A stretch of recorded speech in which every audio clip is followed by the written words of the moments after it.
Ready जी। नमस्कार, आप सब लोगों का स्वागत है यहाँ पे। मेरा नाम उदय प्रताप पुष्कर हुआ। मैं पटना उच्च न्यायालय में अधिवक्ता के तौर पे प्रैक्टिस करता हूँ। आज जिस चीज़ के लिए बुलाया गया है, इस चीज़ के लिए ये कॉन्फ्रेंस का आयोजन किया गया है, ये मुद्दा है कि बिहार में जो भूमाफिया का एक लैंड ग्रैबिंग का केसेस बढ़ रहा है। तो एक घटना मेरे साथ खुद स्वयं का हुआ और मुझे ऐसा लगा कि इस घटना को यदि कोर्ट के परिप्रेक्ष्य के अलावा एक समाज में मीडिया वर्ग के लोगों के सामने में रखना मैं उचित समझ रहा हूं, क्योंकि जब मेरे साथ ये घटना घटा है तो अन्य लोगों के साथ भी घटना घटा होगा, जो लोग बोल नहीं पाते हैं, बता नहीं पाते हैं। तो आज मैं एक डिटेल में अपने इस घटना का विवरण करूंगा कि हुआ क्या था और हो क्या रहा है, और ये भूमाफिया का जो पूरा तंत्र है, इसका मोडस ऑपरेंडी मतलब काम करने का तरीका कैसे है, और ये कैसे लोगों को मजबूर कर देते हैं अपना जमीन, अपनी पूरी जिंदगी की कमाई को बेचने के लिए।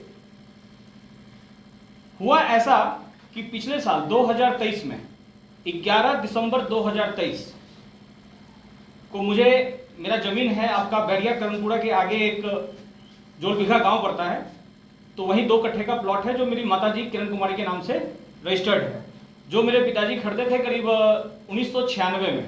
1996 का वो परचेजिंग है। उस जमीन का सारा दस्तावेज मेरे पास मौजूद है, जो भी दस्तावेज होना चाहिए था।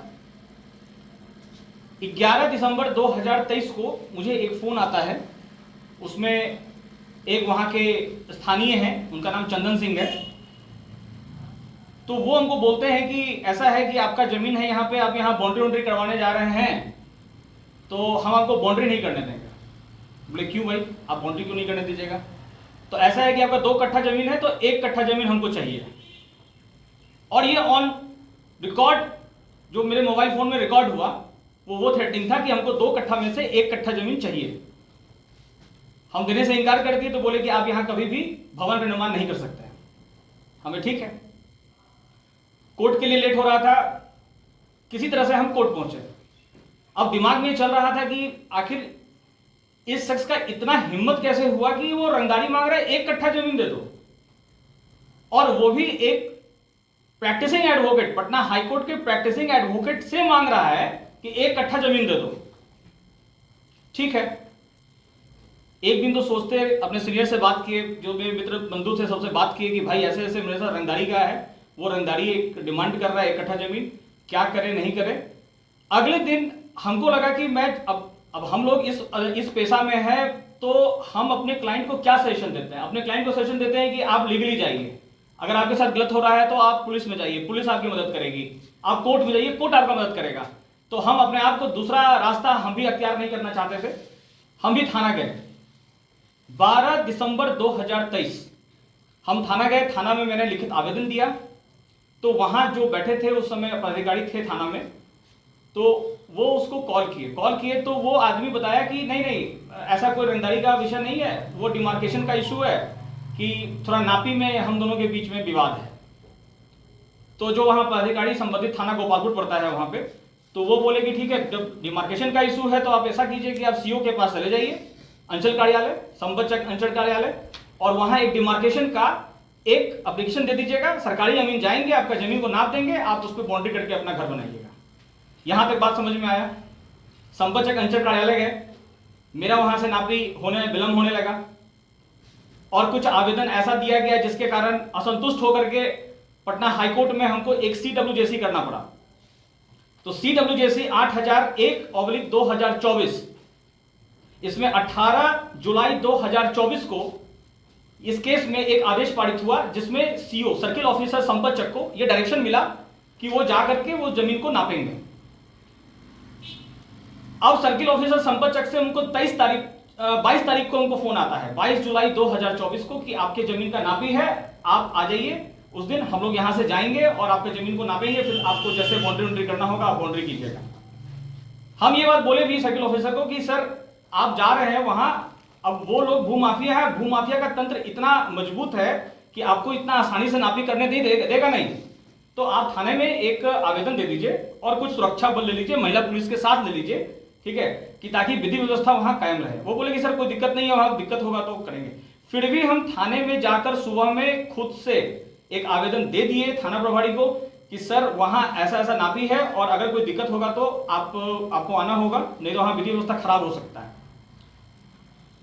अब वहां जब जाते हैं हम लोग, नापी शुरू हो जाता है। अचानक कुछ दिन में चंदन सिंह एवं उनके कई सारे गुंडे वहां पहुंच जाते हैं और सरकारी अमीन को धमकाने लगते हैं कि ये नापी कैसे हो रहा है, बिना मेरे आदेश के कैसे हो रहा है, और वो काम वहां पे रोक देते हैं। हम 112 को फोन करते हैं, 112 अपने समय से वहां से थाना से चल देता है।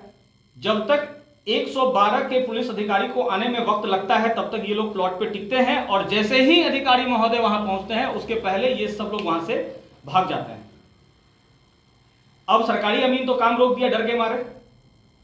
अब काम तो रुक गया, काम तो हुआ नहीं, सीमांकन हुआ नहीं, अब वो लोग वापस फिर चले गए। इसके बाद हमको कहा गया कि आप वहां पहुंचिए, थाना पहुंचिए, उसको भी थाना बुलाते हैं। हमने सर यहीं से आप उसको फोन कीजिए और थाना बुलाइए। तो बोले ठीक है, ऐसा है कि हाँ ठीक है, लाइन नंबर दीजिए।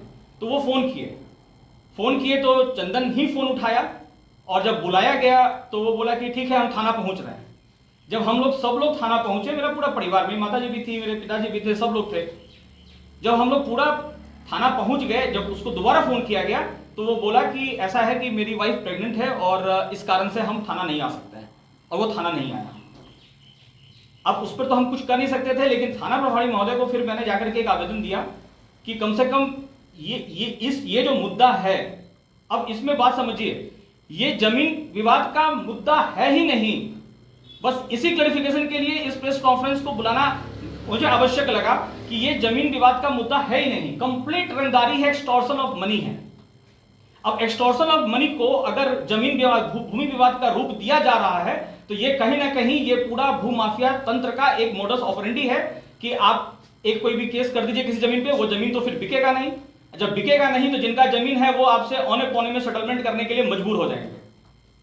आज मेरे घर में किसी की शादी नहीं है, या मुझे उस जमीन बेच करके कुछ करना नहीं है, तो आज हम कंफर्टेबल हैं कि हम केस लड़ सकते हैं। दूसरा कि हम खुद वकील हैं, तो हमको ज्यादा इसका नॉलेज भी है, और मेरे पास लोग भी हैं कि वो हम केस कर सकते हैं। लेकिन सोचिए वो लोग, ऐसे मेरे पास बहुत सारे क्लाइंट आते हैं जिनके पास ऐसा नहीं है, घर में बहन की शादी है, घर में बेटी की शादी है, घर में मां बीमार है, कोई हॉस्पिटल में है और उनको जमीन बेचना है। अब ये पूरा तंत्र उस पर एक्टिव हो जाता है, उनके जमीन को लिटिगेट कर देता है, और पुलिस डिपार्टमेंट इस पे एफआईआर रजिस्टर्ड नहीं करती है, बकायदा ये कहती है कि साहब आपका जमीन का विवाद है, आप सीओ ऑफिस जाइए। अभी कुछ दिन पहले माननीय मंत्री महोदय ने स्टेटमेंट दिया था कि अंचल लेवल पे सबसे ज्यादा भ्रष्टाचार है, सबसे ज्यादा भ्रष्टाचार है। आप थाना का स्थिति देख लीजिएगा, थाना में आप जाइएगा तो आपको समझ में आ जाएगा कि आपका क्या थाना प्रभारी और थाना के बाकी जो स्टाफ है वो तो खुद ही बेचारे परेशान है।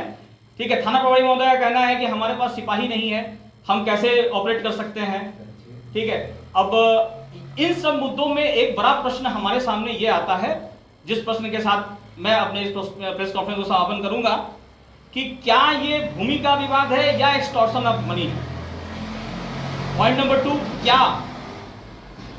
क्या सरकार के पास ऐसे मामलों का निपटारा करने के लिए सही सिस्टम नहीं है, और ये सरकार जो अगर ये विभाग छोड़ दे रहा है, एफआईआर नहीं कर रहा है, कंप्लेन लॉस नहीं कर रहा है, तो अब ये बताइए कि ये कंप्लेन लेकर के आदमी सुरक्षा के लिए जाए तो जाए कहां। बस यही प्रश्न है और यही इसका जवाब हमको चाहिए। और अगर एक वकील, एक अधिवक्ता जो प्रैक्टिसिंग एडवोकेट है, अगर उसके साथ ऐसा घटना घट रहा है और वो अगर दूसरे न्यायालय, दूसरे व्यवस्था में दर बदर भटक रहा हो, तो सोचिए कि आम जनमानस का क्या हाल होगा। ये बड़ा प्रश्न है, आप अपने से भी पूछिएगा, और अगर आपके परिवार में कभी अगर इस तरीके का प्रॉब्लम है तो जरूर, जितने भी अभी मीडिया बंधु यहाँ आए हैं, आप जरूर उनसे संपर्क करेंगे, आपको जरूर कुछ ना कुछ रास्ता मिलेगा। लेकिन ये एक ऐसा समस्या है जिसका निदान हम सबको चाहिए, और इसका निदान होने से ही बिहार का डेवलपमेंट है। ऐसे में एफआईआर दर्ज हुआ है क्या? नहीं सर, नहीं हुआ है, मेरा आवेदन पड़ा हुआ है, मैंने 3 बार थाना में आवेदन दिया, मैं खुद गया, वो लोग रिसीविंग कॉपी तक नहीं देते हैं। मतलब आप जो आवेदन देंगे ना, उसका रिसीविंग कॉपी भी नहीं देना चाहेंगे। क्या कहते हैं थाना में? कुछ नहीं कहते, बोलते हैं कि आप बड़े साहब से मिलिए। बड़े साहब कौन, एसएचओ? हाँ, थाना प्रभारी महोदय। प्रभारी महोदय से मिला जी, उनसे मेरी बात हुई, मैं मिलने गया था, फिर वहाँ बोला गया कि वो वहाँ है नहीं, वो कहीं गए हुए हैं, गश्ती में गए हुए हैं। पहले तो ये लोग पूरा शेड्यूल बता देते हैं कि इतना बिजी है, इतना काम है, ये है वो है। फिर मैंने उनसे फोन से बात किया तो वो बोले कि इस पे क्या हो सकता है, आपका तो ऑर्डर हो गया है, अब आप क्या करिएगा, मेरे पास सिपाही नहीं है। वो खुद ही अपना इतना मतलब रोना गाना चालू कर दिए कि फिर अब क्या क्या ही बोलिएगा। सीओ साहब दर्ज नहीं हो रहा है, इसका कुछ ऑथेंटिक कारण बताया उन्होंने? नहीं, इसका कोई कारण नहीं बताया। इसका कोई कारण नहीं। उनका सीधा कहना है कि आपका भूमि विवाद है, जबकि ये भूमि विवाद नहीं है, एक्सटॉर्शन ऑफ मनी है, साक्षात रंगदारी है, जिसका प्रमाण है। और जब भी न्यायालय में ये केस होगा, मैं सबूत, जो भी मेरे पास सबूत है, कॉल रिकॉर्डिंग वगैरह जो भी है, मैं वहां पेश करूंगा। आपके साथ सीओ साहब प्लॉट में गए? सीओ साहब कभी प्लॉट में नहीं। सीओ साहब ने आपको कहा ना कि चलिए हम माफी करेंगे, कोई दिक्कत अमीन, सरकारी अमीन ने कहा। सिर्फ अमीन गए थे? जी जी सीओ नहीं गए? जी, सीओ नहीं गए थे। पुलिस को आपने नहीं कहा बड़ा बाबू को कि भाई ये जो रंगदारी का मामला है, ये जमीन बंटवारा का मामला नहीं, जमीन तो हमारा है, बांटेंगे हम उनसे क्यों? तो आप या फिर डिमार्केशन क्यों करेंगे? आप रंगदारी है, आप रंगदारी पे एफआईआर कीजिए। क्या बोले वो? नहीं, वो ये नहीं बोले। वो सीधा बोले कि आप जाइए सीओ साहब से नपाइए, और सीओ साहब जब नापने जाएंगे जमीन एफआईआर को। करने कब गए थे आप? एफआईआर करने हम गए थे 12 दिसंबर 2023 को। अभी नहीं गए?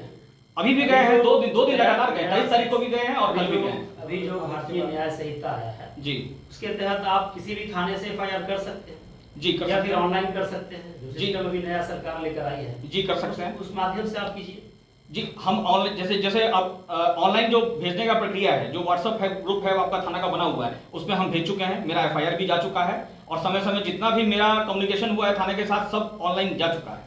अगर वहाँ नहीं होता है, सरकार लगाती है हर मंडे को, तो क्या उसका भी सहारा लेंगे आप? अगर एफआईआर नहीं होता है और ये केस का निष्पादन नहीं होता है, हमको कब्जा नहीं मिलता है, तो हम जरूर लेंगे। क्या इसके इस संदर्भ में आप एसएसपी महोदय से मिले? नहीं, अभी जब तक ये थाना, क्योंकि अब ऊपर जाने का बात नहीं है। जब माननीय उच्च न्यायालय का आदेश इस पर पारित है, तो माननीय उच्च न्यायालय, हमको लगता है कि बिहार में सर्वोच्च है। अगर सब स्तर से देखा जाए तो माननीय उच्च न्यायालय का जजमेंट ऑर्डर इस बिहार में सबसे ऊपर का माना जाता है। क्योंकि आप एक खुद लॉयर हैं हाईकोर्ट में, जी। अगर मामला क्या नहीं बनता है तो आप पीआईएल में जाएंगे, क्या करेंगे?